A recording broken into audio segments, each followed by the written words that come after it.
El servicio, la asistencia sanitaria, la finalidad es el cliente y merece todo lo que sea es poco para guardar esta cláusula de confidencialidad. Y a veces somos muy, me incluyo, muy atrevidos y muy osados y sin darnos cuenta en la cafetería, por los pasillos, comentamos a veces historias de pacientes o no somos cuidadosos a la hora de llevar las historias y tal. Pero vamos, que esto... Sí, en la charla lo he dicho yo, cuando en el 2007 salió los planes de garantía, se propone que hay que hacer los manuales de acogida a todos los profesionales y tiene que estar incluido eso. Esta forma parte de la gestión de calidad tan importante hoy en nuestro mundo, ¿no? Bueno, yo iba a decir un poco lo que ya ha dicho Concha. Perdona, ¿eh? No, al revés, me encanta. Pues yo venía con la intención de acompañar y no de participar, porque siempre que habla el gerente es sospechoso del barniz institucional que tiene que tener todo. Entonces, bien sabe Dios que hoy yo lo único que quería hacer es estar y acompañar a la gente, porque los tres temas que se han tratado me interesan y Fabiola lo sabe. Yo es la segunda vez que la escucho en 15 días hablar de lo mismo.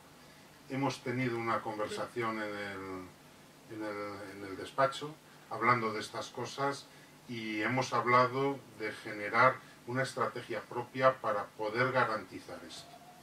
Tiene razón Fabiola en una cosa que ha dicho. Hay una responsabilidad institucional y hay una responsabilidad personal también. Y las instituciones no deben refugiarse en las personas, pero las personas tampoco deben refugiarse en las instituciones. La confidencialidad, la idea de confidencialidad y la importancia que tiene en el ámbito en el que desarrollamos nuestra actividad debiera haber sido abordada ya en las etapas previas de formación.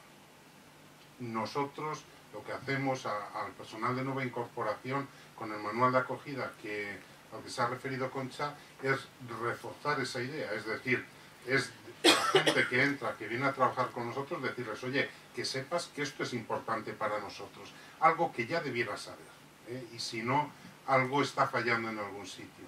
Y luego todas las empresas que contratamos firman una cláusula de confidencialidad, lo firma la empresa y lo firma cada uno de los trabajadores.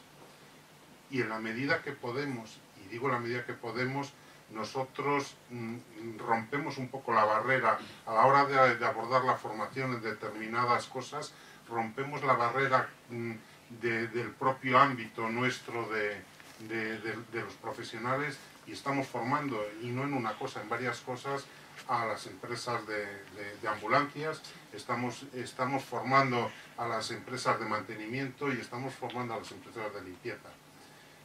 Desde luego queda mucho por hacer y lo sabemos, pero es una inquietud que por lo menos es una inquietud compartida por todos. Yo quería comentar sobre el tema de la confidencialidad. ¿Qué opinión te merece, Fabiola, que se lean las listas de pacientes que están sentados esperando entrar en consulta externa? Sí. Eso por un lado. Y por otro lado, otra cosa que es de funcionamiento interno del hospital, el hecho de que no informemos de dónde están los pacientes. Yo he tenido hace unos meses un anciano que venía acompañando a su mujer quedó ingresada al hospital de día pensando que a la mañana siguiente probablemente pasaría a planta, y el señor dijo que él no se movía de la sala de espera porque sabía de un vecino que había perdido a su mujer en el hospital porque nadie le quería informar de dónde estaba, y el pobre hombre se quedó en una sillita sentado, un anciano ya mayor, porque decía que él perdía a su mujer y que no le quedaba más que estar allí para ver dónde iba. Entonces, no sé, quizá estamos perdiendo la racionalidad en el tema de la confidencialidad, porque por un lado... Se dice, me alegra que me haga usted esta pregunta, ¿no? Bueno, yo creo que he bajado muchísimas veces a urgencias porque creo que perdemos el norte. Todo paciente que ingresa en urgencias no le dejan entrar al acompañante. Si está en un box, sí, pero si pasa a hospital de día, no. Y el acompañante puede quedarse en la sala de espera o ir a casa. Cada uno decide una cosa. Y es cierto que desaparecen los pacientes. Es cierto como la vida misma y es terrible. porque cuando el acompañante vuelve a urgencias, nadie le quiere decir. Eso es un error, porque es tu paciente y tú has visto que estaba acompañado. Tú eres el que has decidido que pasa a hospital de día y tú tienes una responsabilidad con ese familiar y debes informar. Es como la gente que acude de las residencias y el hijo vive en Bilbao. Claro, hasta que llega el hijo de Bilbao pasan muchas horas.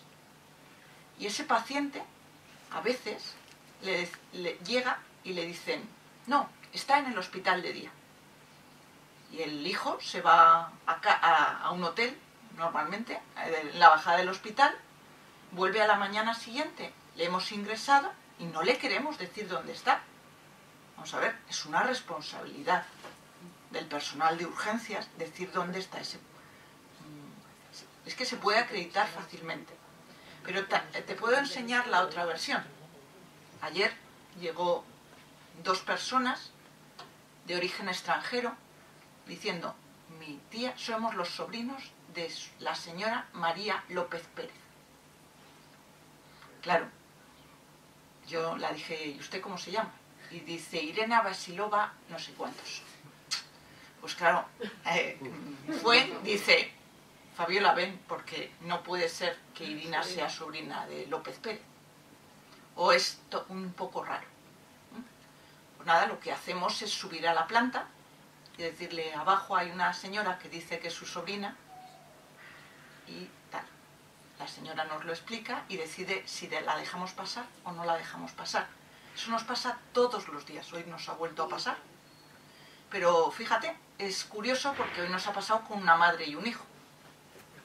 Una madre que descubre en la calle, en Segovia, que su hijo está ingresado en el hospital. Su hijo no le ha dicho nada. Y yo le explico a la señora que tengo que preguntarle al hijo. Y el hijo me dice que no quiere que suba a su madre. Entonces, por eso es importante guardar la confidencialidad, porque cada paciente es diferente. Y yo no puedo presuponer que porque es la madre de un paciente hay que dejarle pasar. Y ya sé que es difícil de entender, pero continuamente tenemos casos de estos que te digo, que el paciente dice, no quiero, aunque sea mi madre, que suba. O no quiero que... Ha habido casos de violencia de género, que viene la expareja buscando y le decimos dónde está, la habitación, todo, para que la encuentre. Por eso tenemos, pero sin perder el norte nunca. Yo creo que eso es muy importante. Hay que guardar la confidencialidad, pero si es un paciente que está en urgencias, viene sin familia porque viene a una residencia, es una responsabilidad ir diciendo, no podemos decir, no, yo no le diga nada, que es lo que decimos, vamos, los profesionales tendemos a contestar cosas cómodas para nosotros, en vez de pensar en si estuviéramos en el otro lado. Es complicado. Me has hecho otra pregunta y no me acuerdo. De las consultas externas, cuando se pasa lista a los pacientes que hay sentados. De los hospitales informatizados lo tienen resuelto dando un número a los pacientes. Y entonces dicen, pase el 1, hay una pantalla. Y los pacientes, igual que cuando van a la analítica, tienen números, no se les llama, sino que tienen un número que les dan, que cogen una máquina. Pero de momento nosotros no lo tenemos resuelto. Debería haber una solución intermedia, ¿no? Sí. Entre lo informático y el pasar lista. Sí. No sé. Es muy complicado. Es complicado por muchas cosas, porque en Segovia nos conocemos todos y tú puedes pasar por el pasillo, yo paso continuamente por los pasillos de las consultas y oigo siempre el nombre de alguien que conozco y a mí me parece un problema, pero me parece difícil de buscar una solución, hay que pensar. Raúl, sí, hace una pregunta. Fabio, yo quiero haceros una pregunta, una pregunta y una cuestión, o sea, un comentario.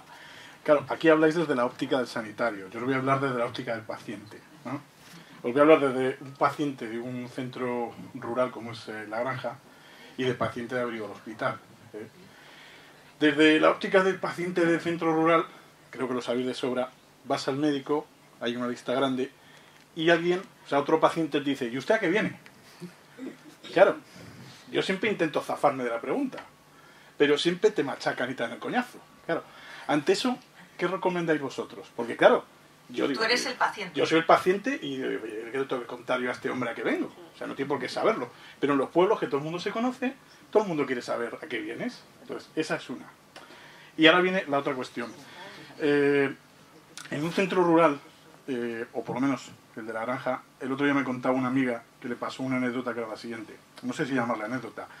Ella entró a la consulta y al lado estaba la consulta de la enfermera. Y me decía, dice, yo estuve escuchando todo el rato lo que le contaban al otro paciente de las indicaciones de cómo se tenía que lavar, porque venía el asistente social y no debía de estar en unas condiciones aceptables, y entonces le estaban dando unas recomendaciones.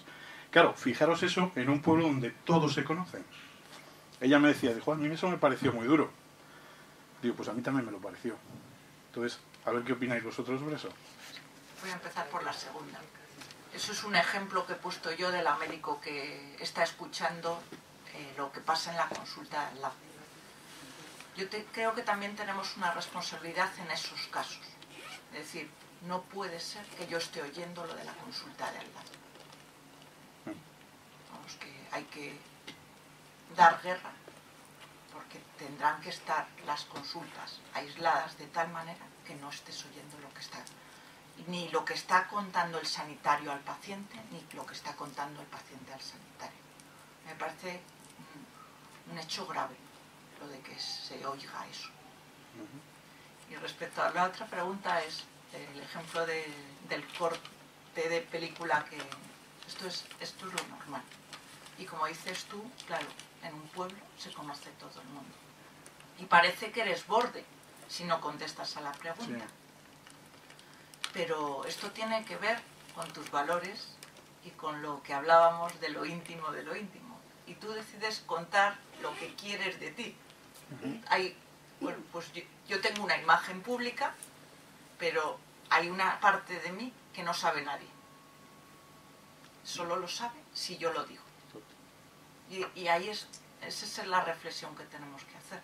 Yo creo, Raúl, que a lo mejor está siempre fatal de la garganta. Pero es muy complicado. No, yo siempre digo, no lo sé, me han llamado. Si me permitís, a Bernardo, yo quería hacer una preguntita. Sí. Cuando has estado hablando del mediador y del conflicto, el conflicto suele surgir más entre médico-paciente o médico-médico, y los conflictos suelen terminar en un determinado número de casos, en un porcentaje determinado, en agresión. Bueno, la pregunta tiene su razón de ser, porque en la prensa en muchos sitios ponía que esto era para resolver conflictos entre médicos y pacientes, pero eso fue una mala interpretación de los periodistas, porque esto nunca se ha planteado para resolver problemas entre profesionales y pacientes. Además, ya he comentado que para lo que ya hay dispositivos, creo que hay algo que es atención al paciente o algo así, ¿verdad? Bien, entonces, igual que no podemos meternos en temas sindicales, entonces sobre esos temas no estaría diseñado para entrar en esos temas. Yo creo que hay otros dispositivos, y esto es algo puramente de la organización. Es que aquí siempre hablamos del hospital, pero esto es para el hospital y primaria, y de hecho mucha gente del curso estaban en primaria.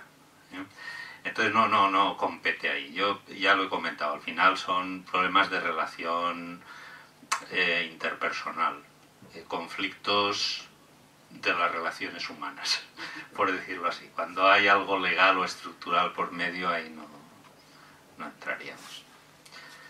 No sé si te contesto así. Yo quería preguntarle una cosa a Fabiola. Es que durante unos días, no muchos, cuando subía un paciente ingresado, subía con un papelito donde ponía a quién se podía informar. ¿Qué ha pasado con ese papelito? Pues yo di la lata durante años, y justo cuando se iba a implantar cambió la gerencia. Entonces será otra cosa de las que tenemos pendientes. En la mayoría de los hospitales, cuando el paciente acude a admisión, se le pregunta... No era una pregunta capciosa, no tenía ni idea. Ya. Se le pregunta en admisión a cuántos quieren, a quién y a cuántos quieren que se informe. Y consta en la historia clínica. De manera que el profesional siempre sabe a quién puede o a quién no puede informar. Claro, cuando desapareció esa hoja, yo intenté hacerla por mi cuenta, para que mis pacientes... Algunos me tiraban media hora. Entonces a su sobrina sí y a su cuñado no. Yo creo que además deberíamos ser más prudentes. A mí me han contado gente que... Bueno, voy a decir que fácilmente tú dices, es la hora de información, y la gente se pone en una cola delante del despacho de información. Y el médico recibe a gente y dicen, somos los familiares, somos de fulanito, de fulanita, tal. Pero claro, esto rompe la confidencialidad, porque tú, si no has preguntado al paciente, ¿por qué informamos sin estar el paciente delante? Esto, no sé, yo creo que hay que darle vueltas. Es un tema muy cultural, lo de informar a la familia. En Inglaterra se informaba al paciente, Claro, se informa al paciente exclusivamente y el paciente decide. Esto de llamar a los familiares al quirófano, informar en una pandilla entera de gente. que puede haber gente, bueno... Incluso cuando se ha utilizado epidural en un paciente joven. Sin embargo, se informa y se requete informa. Aparte, consume mucho tiempo y mucha energía.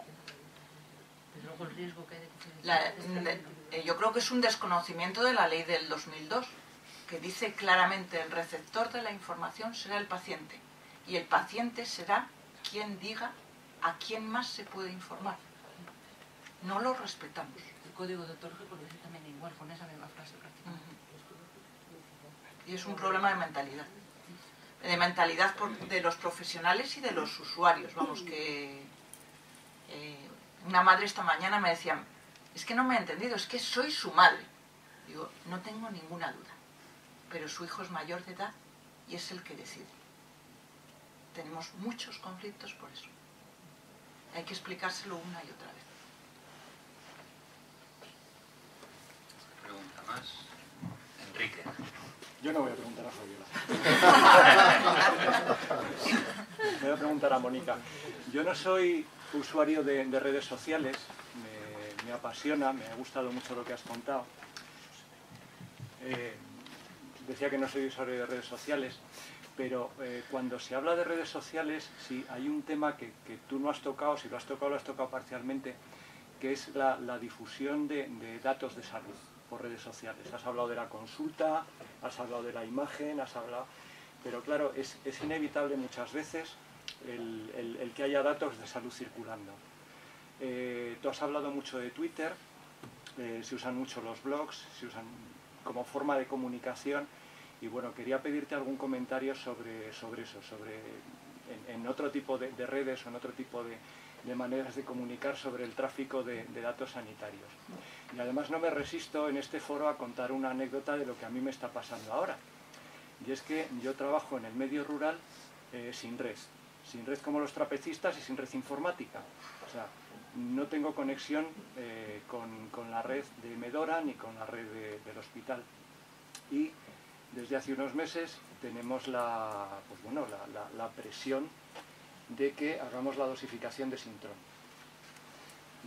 La dosificación de Sintrón implica obtener el dato en la consulta con el paciente, evidentemente que no se traslade al centro de salud o al hospital, pero necesitas un dispositivo en red para meter esa información, y o bien validarla tú o que te la validen en el hospital.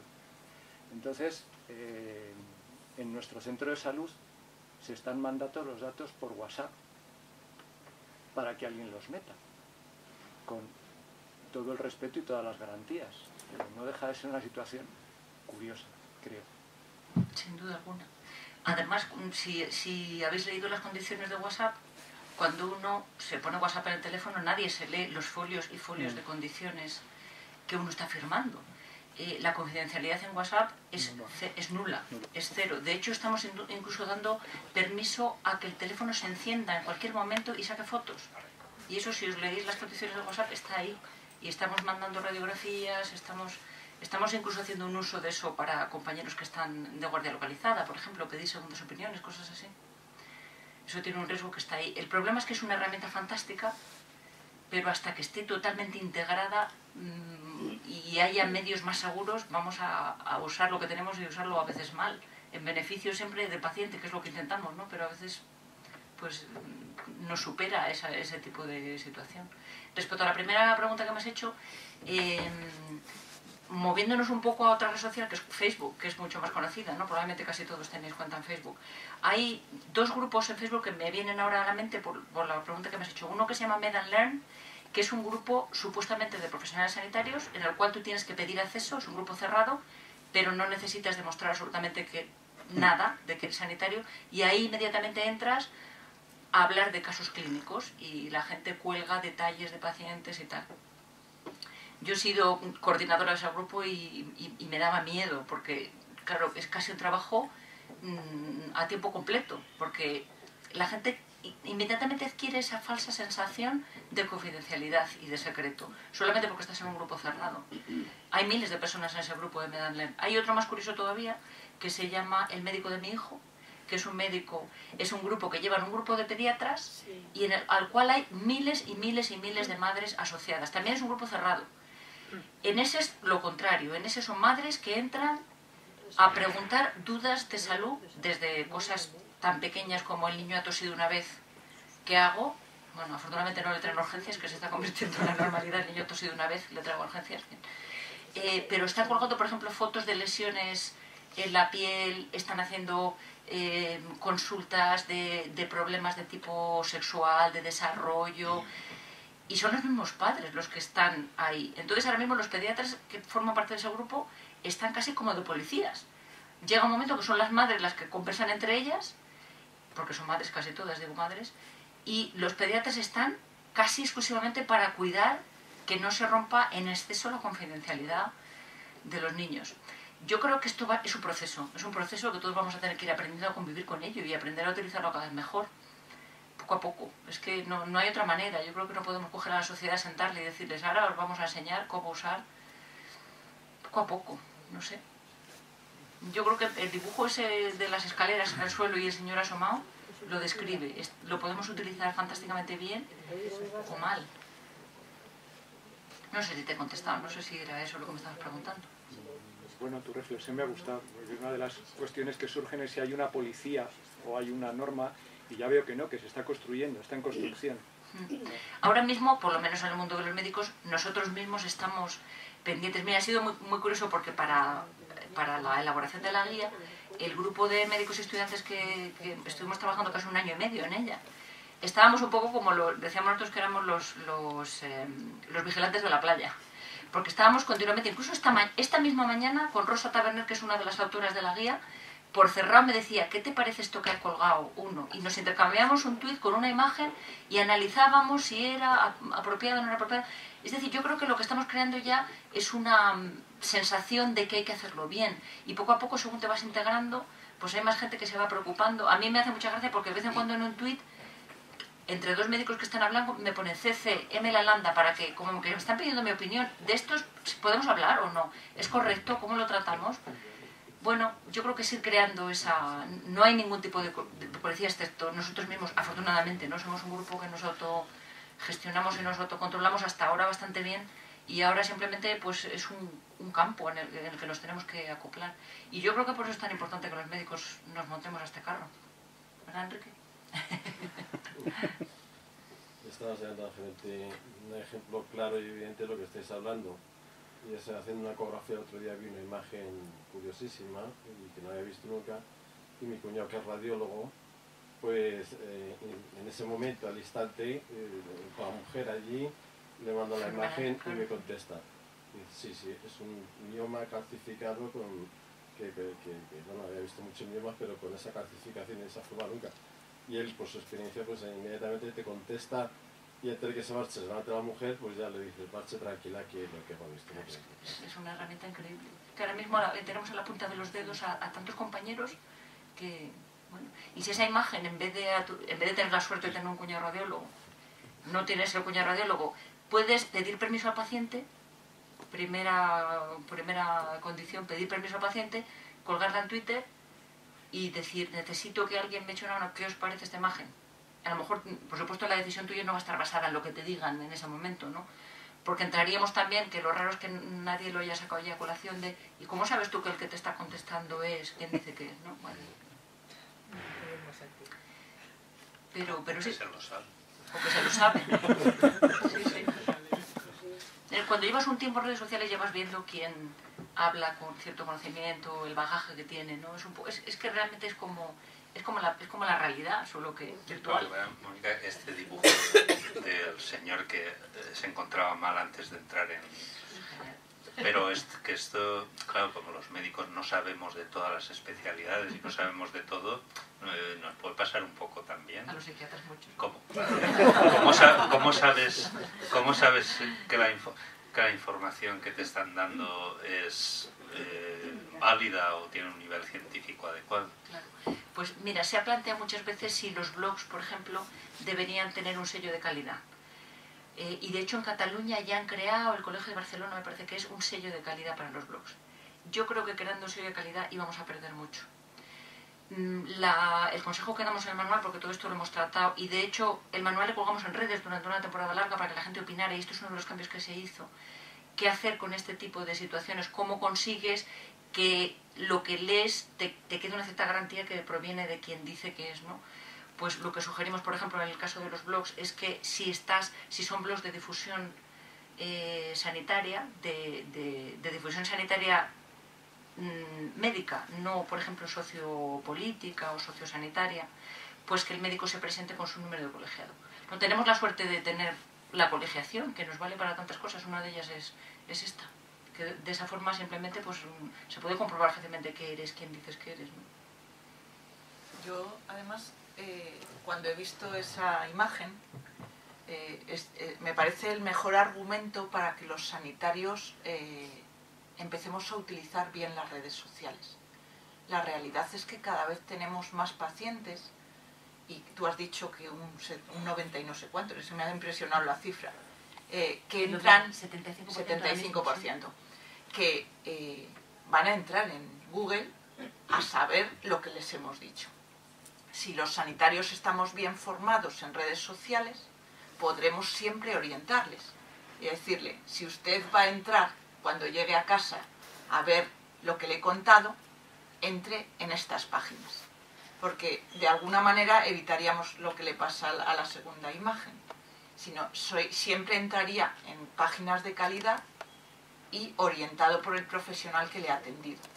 Entonces me parece importante lo de que los profesionales entremos y a mí me cuesta, vamos, que en las redes sociales y en el conocimiento de páginas buenas para los pacientes en ese sentido. No podemos huir de la realidad, y la realidad es que los pacientes entren en Google.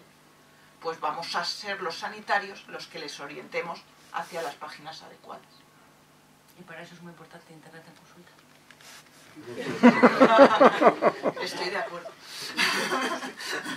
Bueno, ¿alguna pregunta más por ahí? Bueno, pues yo para ir cerrando, la experiencia de compartir estas jornadas, aunque han sido breves, pero bueno, la primera vez con el Colegio de Enfermería, yo espero, como en Casablanca, que sea el origen de una gran amistad y que podamos seguir haciendo algo, cosas en común si queréis. Yo hacía tiempo que no veía un debate tan largo aquí en el colegio, lo cual me deja muy satisfecho del resultado y del interés que han despertado algunas ponencias. Bueno, pues muchas gracias a todos.